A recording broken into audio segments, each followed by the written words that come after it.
around the Department of Defense. This is your daily news brief. Invasion of Syria upends regional peace. I'm Mark Weeks.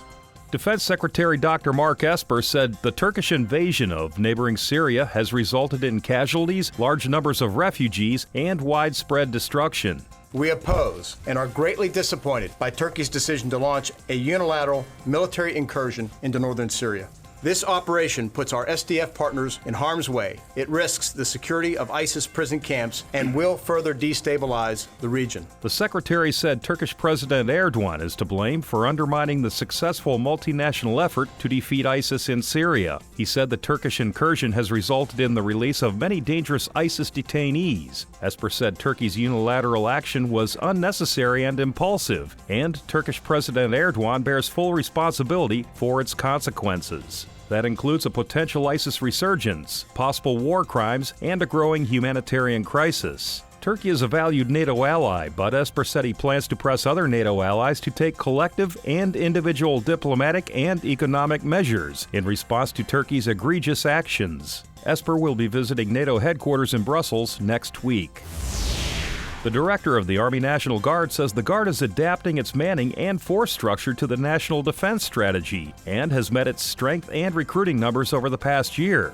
Army Lieutenant General Daniel Hokanson says recruiters nationwide brought in more than 39,000 new Guardsmen, bringing the total to 335,500. The general said that while the domestic mission is important, that is not why the National Guard exists. He said it's a war-fighting organization with Guardsmen serving alongside active duty personnel and partner nations. The Guard has to operate in a new war-fighting domain, cyberspace, and the general says the United States is already at war online. He said the Guard has formed units to defend the country and the states from internet threats.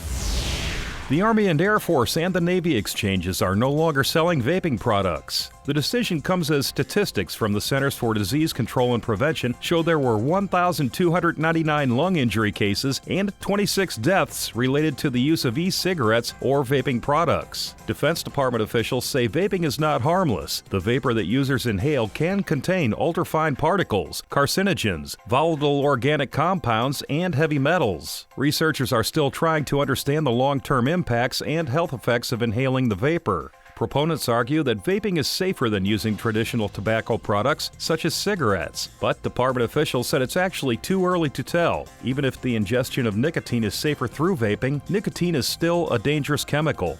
That's your DoD News Brief. I'm Mark Weeks. You can find more stories about your military at defense.gov and by using hashtag KnowYourMil.